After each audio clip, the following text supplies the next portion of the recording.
Hey, what's up everybody? I'm Visit Joan, and welcome to the first episode of Pokemon in the Real World, a show that explains how Pokemon works in the real world. You know what? I need to work on that intro.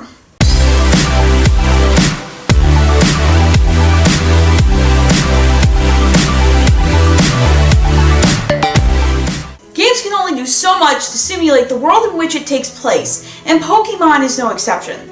There are certain aspects that just can't be portrayed in the game because it would be too difficult to use too much data. And while some of those can be easily looked over because we know how it would work in the real world, or what would be the real world if you took it out of the game, others create more questions than they do answers. And some already were questions to begin with. Take Magneton, for example. We can see that it's just 3 Magnemites stuck together, which also raises the question why no one complains about this Pokemon, considering the amount of hate Klingling and Vanillix get, but that's a different topic. The question at hand is, where the heck did those 2 other Magnemite come from? And is it in fact one Pokemon? Magnemite Silver and Soul Silver Pokedex entry states that the Magnemite are united by a magnetism so powerful it dries all moisture in its vicinity. This tells us that Magneton are actually made up of 3 Magnemite. How the heck does this work? I mean, if they're just held together by magnetism, they'd still be individuals, right? We've seen Magneton separate in the anime in order to dodge attacks, so they have to be separate, right? 3 Pokemon can't just evolve into one. In the game you only need 1, but that's because it's a game and it would be unreasonable to make the player look for Magnemite just so they can evolve it. We get a little more information with the release of Sun and Moon. Magneton's Sun Pokédex entry reads, when 3 Magnemite link together, their brains also become one. So I guess it is one Pokemon. But that brings even more questions to the table.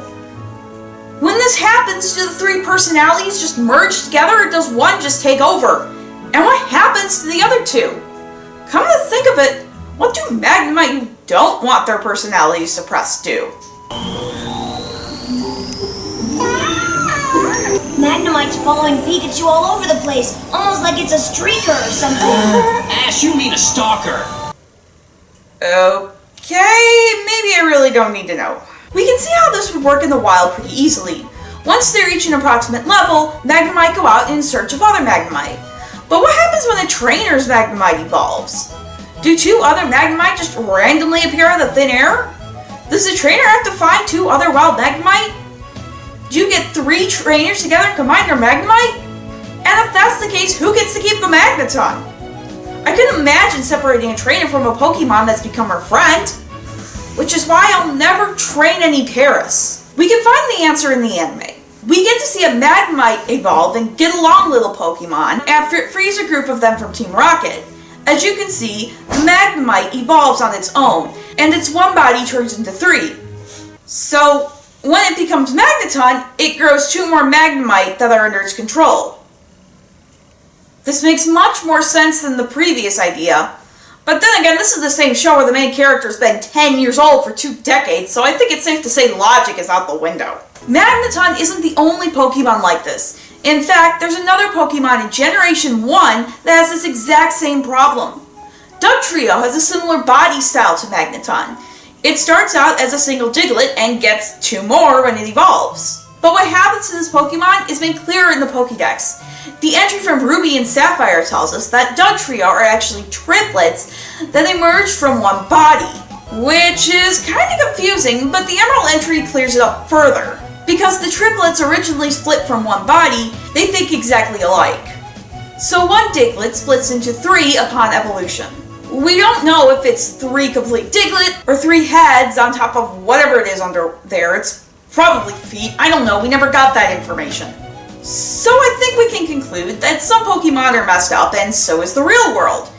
No wonder I spent my childhood in my own imagination.